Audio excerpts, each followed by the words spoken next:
जय माता दी। मेरे सभी प्यारे दोस्तों, मैं लक्ष्मी शर्मा बड़ों को चरण स्पर्श, छोटों को प्यार और बराबर वालों को दिल से नमस्कार करती हूँ।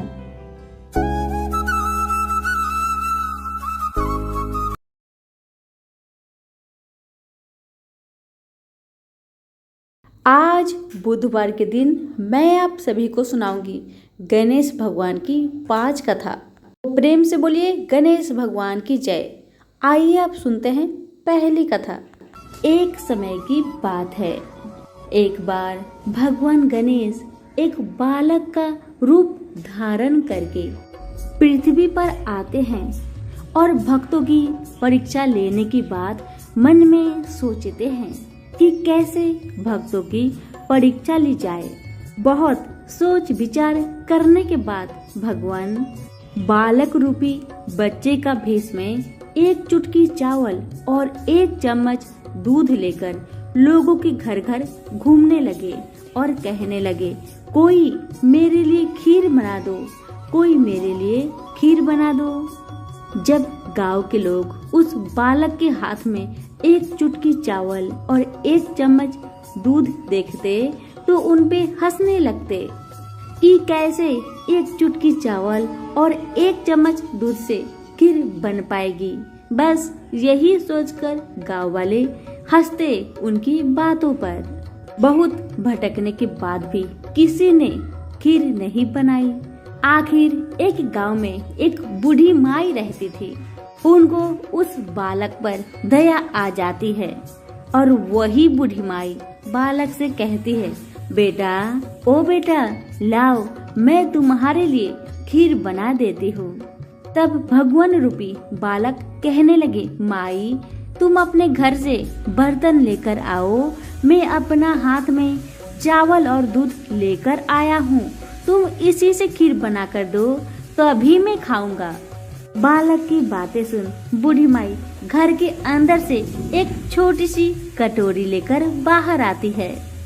उस कटोरी के देखकर बालक कहते हैं, माई इस कटोरी से क्या होगा, तुम अपना घर का सबसे बड़ा सा बर्तन लेकर आओ, मैं उसी में डालूंगा दूध और चावल। बूढ़ी माई मन में सोचती है, इस बच्चे की बात रख लेती हूँ, इसकी खुशी के लिए बड़ा बर्तन ला देती हूँ। आखिरकार बूढ़ी माई अपना घर का सबसे बड़ा बर्तन लेकर घर के बाहर आती है। अब बालक रूपी भगवान उसमें चावल और दूध को डालना शुरू करते हैं। देखते ही देखते वह बर्तन भर गया। उसके बाद भी चुटकी भर चावल और चम्मच में भरा दूध खत्म नहीं हुआ। तब बूढ़ी माई अपने घर के सारे बर्तन बाहर ले आई। जब सारे बर्तन भर जाते हैं लेकिन चुटकी भर चावल और चम्मच में भरा दूध खत्म नहीं होता है, तब बालक बुढ़िया से कहते हैं कि वह खीर बनाने के लिए सामग्री को चूल्हे पर चढ़ा दे तथा गांव में जाए और सबको खाना खाने के लिए निमंत्रण देकर आए, और जब खीर बन जाए तो मुझे बुला लेना। इतना कहकर भगवान वहाँ से चले गए और बूढ़ी माई वैसा ही करती है जैसा बालक ने कहा था। अब बूढ़ी माई के घर सारे गांव के लोग आते हैं और खीर खाकर चले जाते हैं, लेकिन उसके बाद भी खीर बची रहती है। तब बूढ़ी माई उस बालक से पूछती है, अब ये खीर का क्या करना है। तब बालक रूपी भगवान गणेश कहने लगे, इस खीर को घर के चारों कोनों में बर्तन सहित उलटकर ढक दो। और बूढ़ी माई ने बिल्कुल ऐसा ही किया, और जैसे ही सुबह होती है बूढ़ी माई वह बर्तन को उठाकर देखती है तो बर्तन के नीचे हीरे मोती नजर आने लगे। अब बूढ़ी माई गणेश जी की सारी लीला को समझ जाती है। इस तरह जैसे भगवान गणेश ने बूढ़ी माई पर कृपा बनाई, वैसे ही हम सब भक्तों पर अपनी कृपा बनाए रखे। सभी प्रेम से बोले गणेश जी महाराज की जय हो। एक भाई बहन थे। बहन का नियम था कि भाई का मुंह देखकर ही खाना खाती थी। रोज उठती, काम करती, भाई का मुंह देखने जाती। रास्ते में खेजड़ी के पेड़ के नीचे विनायक जी की मूर्ति, तुलसी माता हरी भरी थी। पथवारी माता दूध दही से हिसोले ले रही थी। ऊपर सूरज भगवान तप रहे थे। वो भाई का मुंह देखने जाती और कहती, भगवान मेरे को अमर सुहाग देना और अमर पीहर देना। ऐसा कहती और आगे जाती। रास्ते में कांटों की झाड़ियां थी, जिससे बहन के पैर में कांटे चुभते। बहन भाई का घर गई, भाई का मुंह देखा, बैठा। भाभी ने पूछा, भाई साहब आपके पैर में क्या हुआ? तो बहन बोली, रास्ते में कांटा चुभ गया। ऐसा कहकर बहन वापस अपने घर आ गई। भाई ने पूछा, बहन गई? तो उसकी पत्नी ने कहा, भाई साहब हाँ चली गई, उनके पाँव में कांटा चुभ गया है। भाई ने सोचा मेरी बहन आती है तभी उसके पैर में कांटे चुभ जाते हैं, इसलिए भाई ने अपने घर से बाहर तक के सारे जंगल झाड़ साफ करवा दिया। गणेश जी भगवान, पथवारी माता, तुलसी माता को भी साफ कर दिया और इसी कारण से भगवान रुष्ट होकर उस भाई का प्राण को हर लिए। पत्नी रोने लगी। आस पड़ोस के लोग उसे ले जाने लगे तो पत्नी बोली, रुक जाओ, रुक जाओ, अभी मेरी ननद अपने भाई का मुख देखने आएगी। उसके नियम है, अपने भाई का मुख देखे बिना खाना नहीं खाती है। इस बात को सुनकर कुछ लोग कहने लगे, आज तो मुख देख लगी, कल का क्या करेगी? एक बुजुर्ग व्यक्ति बोला, थोड़ी देर और ठहर जाओ। बहन रोज की तरह भाई का मुख देखने निकली। तब रास्ता साफ किया हुआ दिखाई दिया तो वापस खेजड़ी की डाली लगाई, 7 पत्थर लेके पथवारी माता बैठाई, तुलसी माता का पेड़ लगाया, गणेश भगवान की मूर्ति स्थापित कर सूरज भगवान को साक्षी मान के सबके पांव पकड़कर बोली, भगवान अमर सुहाग देना, अमर पीहर वासा देना। इतना कहकर वो आगे चली गई। खेजड़ी, विनायक जी भगवान, तुलसी माता, पथवारी माता, सूरज भगवान ने सोचा इसकी नहीं सुनी तो अपने को कौन मानेगा। भगवान ने उसे आवाज दी, बेटी वापस आकर खेजड़ी की 7 पत्तियां लेकर जा और तेरे भाई के ऊपर कच्चा दूध को घोलकर छींटे देना, वह उठकर बैठ जाएगा। बहन ने पीछे मुड़कर देखा, वह कोई नहीं था, पर उसने सुना वैसा ही किया। खेजड़ी की 7 पत्तियां लेकर वो भाई के घर पहुंची और देखा भाभी रो रही है, लोग बैठे हैं, भाई की लाश रखी है। वो घर में गई, खेजड़ी के पत्तियों को दूध में घोलकर भाई पर छींटा लगाया। भाई उठकर बैठ गया और बोला, बहन मुझे बहुत ही गहरी नींद आई। बहन बोली, ऐसी नींद दुश्मन को भी ना आए। बहन बोली, भैया तुमने रास्ता साफ क्यों किया? भगवान का स्थान क्यों हटाया? अब मैं वापस उन्हें ऊंचे में बैठा कर आई हूँ। तब भगवान ने मेरी श्रद्धा भक्ति से प्रसन्न होकर अमर सुहाग, अमर पीहर बास दिया है। हे भगवान, जैसे आपने मेरी लाज रखी वैसे सबकी लाज रखना, अमर सुहाग, अमर पीहर सबको देना।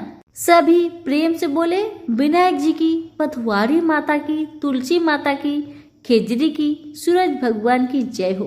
भगवान गणेश और बुढ़िया माई की कहानी। एक बुढ़िया थी, वह बहुत गरीब और दृष्टिहीन थी। उसका एक बेटा और बहू थे। वह बुढ़िया सदैव गणेश जी की पूजा किया करती थी। एक दिन गणेश जी प्रकट होकर उस बुढ़िया से बोले, बुढ़िया माँ, तू जो चाहे सो मांग ले। बुढ़िया बोली, मुझे तो कुछ मांगना नहीं आता, मैं कैसे मांगू और क्या मांगू? तब गणेश जी बोले, अपने बहू बेटे से पूछकर मांग ले। तब बुढ़िया ने अपने बेटे से कहा, गणेश जी कहते हैं कि तू कुछ मांग ले। तू बता मैं क्या मांगू? पुत्र ने कहा, माँ तू धन मांग ले। बहू से पूछा तो बहू ने कहा, नाती मांग ले। तब बूढ़ी माई ने सोचा कि ये तो अपने अपने मतलब की बात कर रहे हैं। अतः उस बुढ़िया ने पड़ोसन से पूछा तो उन्होंने कहा, बुढ़िया तू तो थोड़े दिन ही जिएगी, क्यों तू धन मांगे और क्यों तू नाती मांगे? तू तो अपनी आंखों की रोशनी मांग ले, जिससे तेरी जिंदगी आराम से कट जाए। अब बुढ़िया माई सोच विचार कर गणेश जी से बोली, यदि आप परेशान है तो मुझे 9 करोड़ की माया दे, निरोगी काया दे, अमर सुहाग दे, आंखों की रोशनी दे, नाती दे, पोता दे और सब परिवार को सुख दे और अंत में मोक्ष दे। यह सुनकर तब गणेश जी बोले, बुढ़िया माँ तुमने तो हमें ठग लिया, फिर भी जो तूने मांगा वचन के अनुसार सब तुझे मिलेगा। और यह कहकर गणेश जी अंतर ध्यान हो गए। उधर बुढ़िया माँ ने जो कुछ मांगा वह सब कुछ मिल गया। हे गणेश जी महाराज, जैसे तुमने उस बुढ़िया माँ को सब कुछ दिया वैसे ही सबको देना।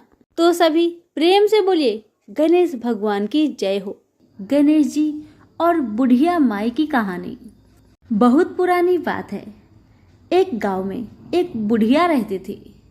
वह गणेश जी की भक्त थी, लेकिन उसकी बहू को यह पसंद नहीं था। एक दिन बहू ने पूजा स्थल पर रखी गणेश जी की प्रतिमा को उठाकर कुएं में फेंक दिया। बुढ़िया बहुत दुखी हुई। वह गांव छोड़कर चली गई।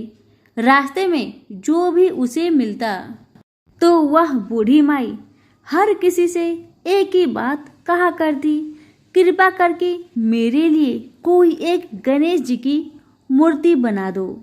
लेकिन बूढ़ी माई की किसी ने ना सुनी। किसी ने भी बूढ़ी माई को गणेश जी की मूर्ति बनाकर नहीं दिया। बूढ़ी माई बेचारी चलते चलते राजा के महल के बाहर पहुंच गई। वहां उसने देखा कि एक कारीगर महल बना रहा था। बुढ़िया ने उस कारीगर से कहा, कृपा करके तुम मेरे लिए गणेश जी की एक मूर्ति बना दो। लेकिन कारीगर ने मना कर दिया और इसके साथ ही बूढ़ी माई का अपमान करके वहां से भगा दिया। बूढ़ी माई दुखी मन से वहां से चली गई, लेकिन उस कारीगर का बनाया हुआ महल टेढ़ा हो जाता है। अब कारीगर यह देखकर परेशानी में आता है।